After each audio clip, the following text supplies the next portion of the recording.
Here we go. All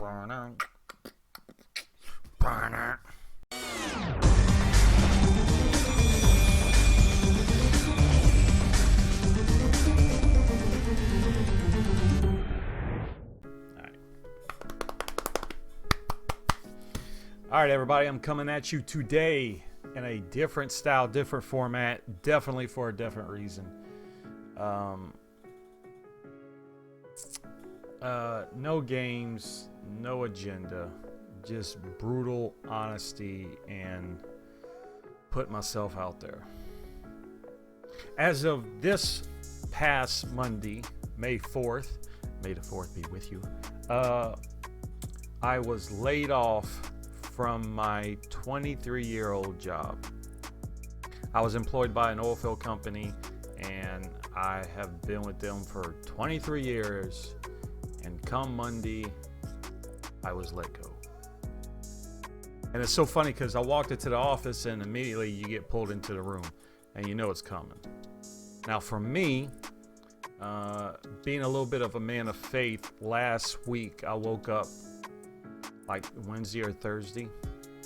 I got up, had a cup of coffee, and I sat down and I felt like God said, it's time. Now, for some of y'all, that might not mean a whole lot. For me, here we go. Walked into work Thursday, nothing. Walked into work Friday, nothing. I'm like, okay, maybe I'm a little crazy. Here comes Monday, bam, here we go. Walked in, and the minute I sat down, they pushed the envelope across the table. And inside, I started laughing.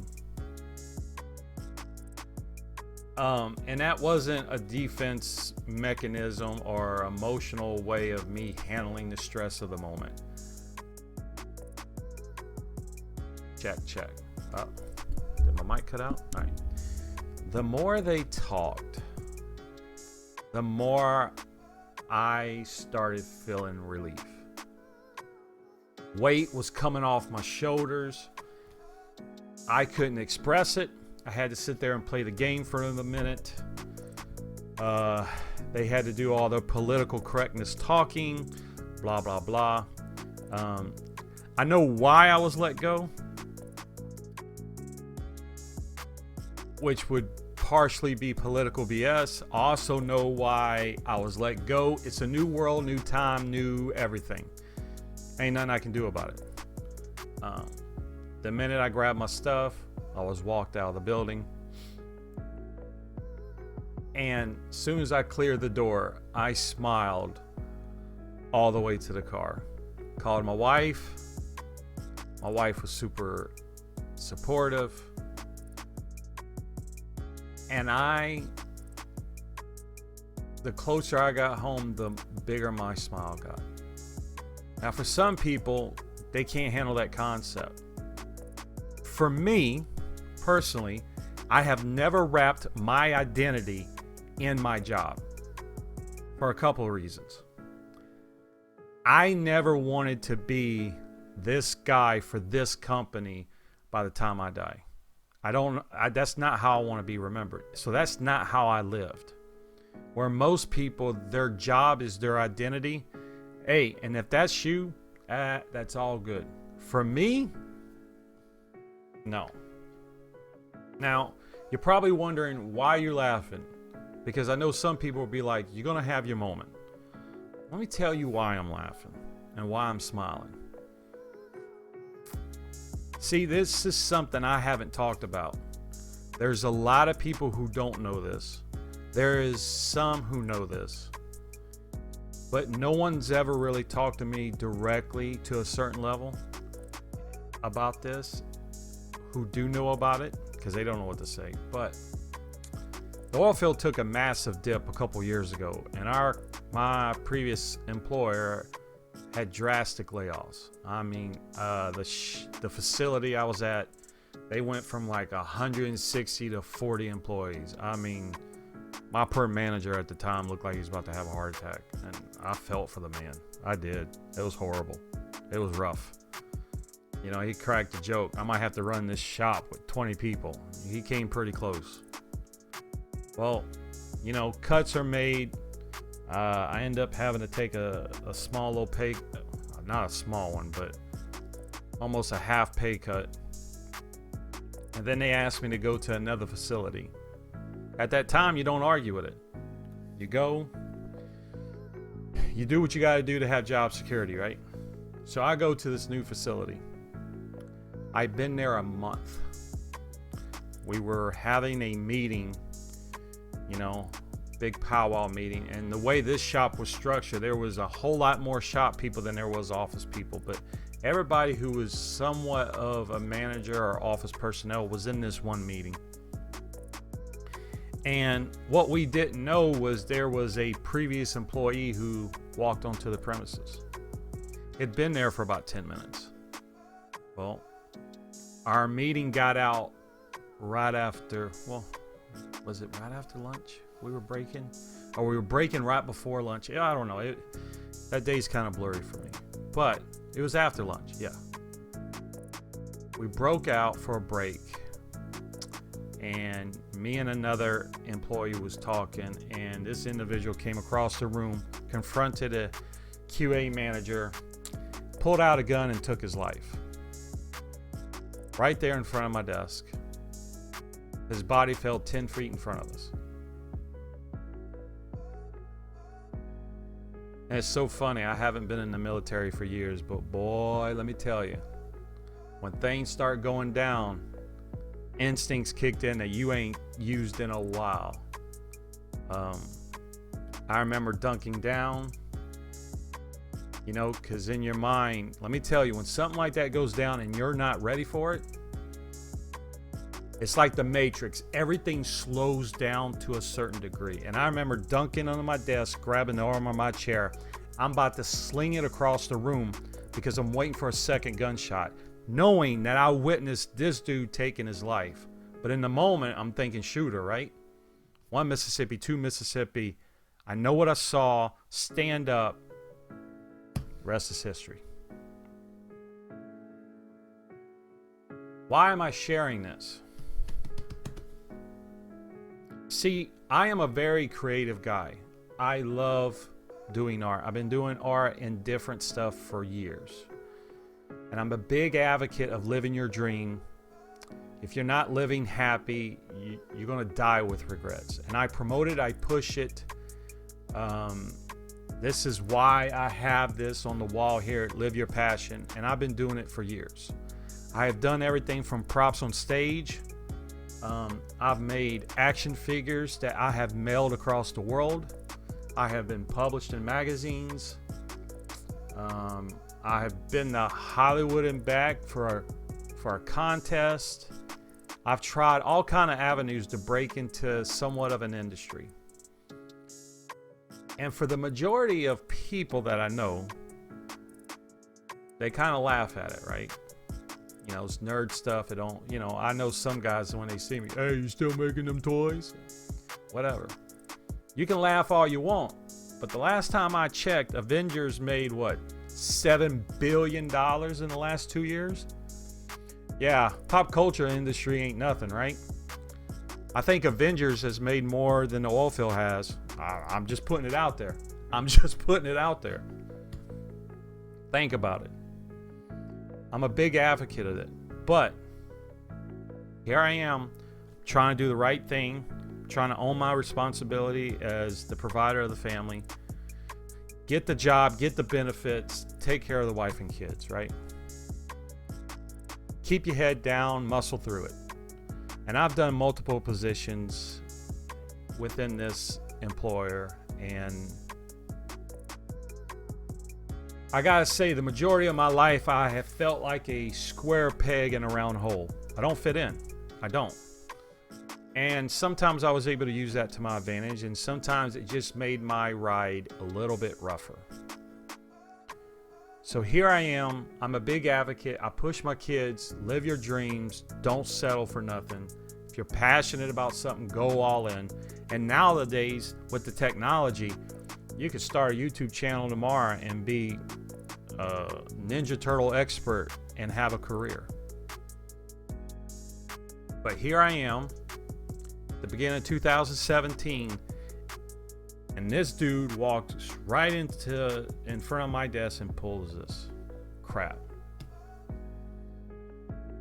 Looking back at it, I should have left. I should have left. I should have left. Because ever since then, I have struggled tremendously with my job, with my perception of life. Because look, I'm 43. And not to be fearful, and I've shared this at times and I see people freak out, but I feel like I'm in the third quarter of my life. If my life is a basketball game, right now I'm halfway in the middle of the third quarter. And I'm about to start the fourth. I don't want to end my life counting pipe for an oil field company, or trying to set a standard or be part of a product line for a customer, and the only thing you're measured up against is the bottom line the month before, and personnel value or work value is only measured by that bottom line. I'm sorry, my worth doesn't go with your bottom line, and it's hard in the industry like the oil field, because it's either super great or it's horrible, and 9 times out of 10 it's rough. It is rough because of the liability and the money that's at stake. And that's not everybody's fault. I get it. There's a lot of stuff you can't control. But this incident happened. And I was like, what am I doing here?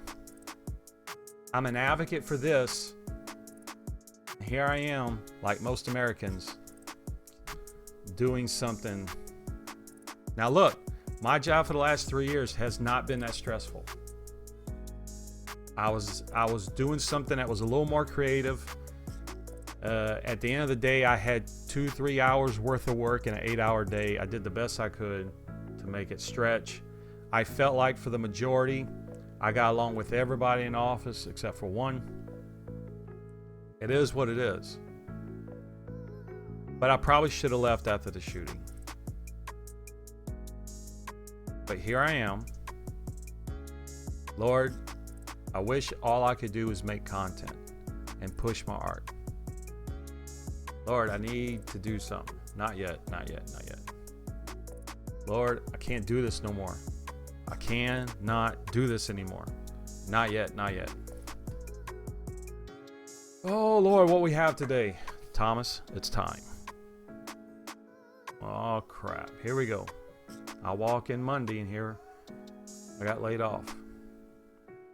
I want to say something.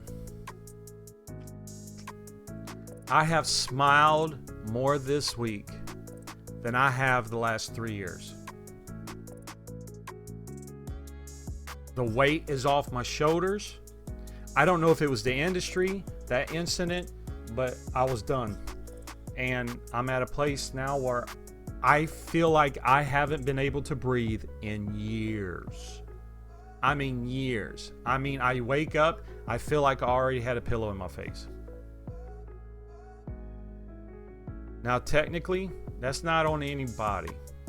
That's not on a certain boss or manager or company. And yeah, there's probably a couple things I could have done different. But when you've had enough, you've had enough. And maybe this is the push I need.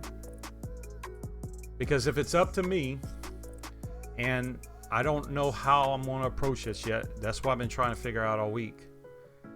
I might go all in on my art. I might go all in and push making content. Paintings, props, movie reviews, podcasts with artists. There's so much I want to do. Because let me tell you, this incident happened at the beginning of 2017. By the end of that year, I was so on fire to find a way out. I finally put myself out there because one of my main struggles is promoting myself. I have no problem doing the work. I could sit here for 20 hours and repaint this Coke can and never complain. I have that kind of patience. I have that kind of time. I can do it. But promoting that I did the can, I don't mind taking credit for work I've already done when it comes to stuff like this. But promotion is a hard thing, and that's something I got to overcome if I'm going to do this art thing for real.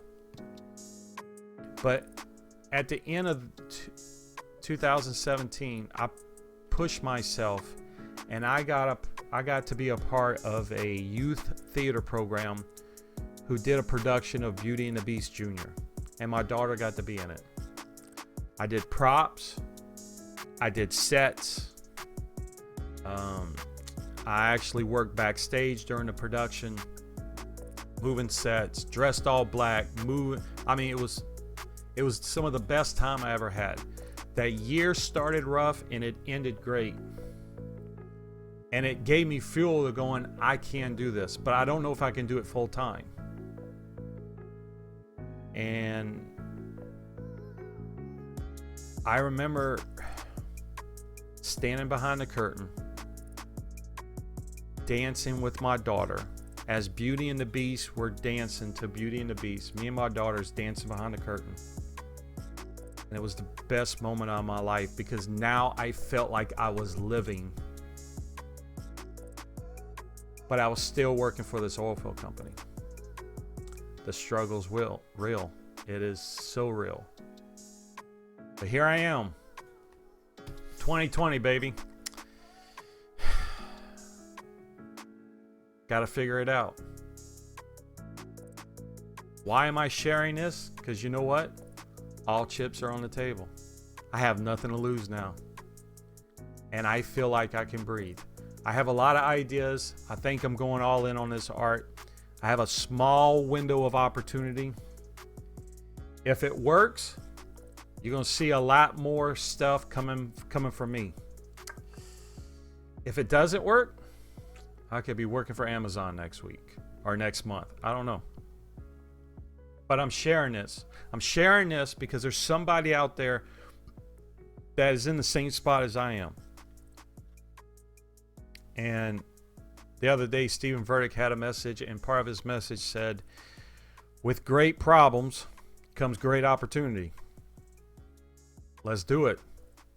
I'm ready. I can't express how happy I am right now.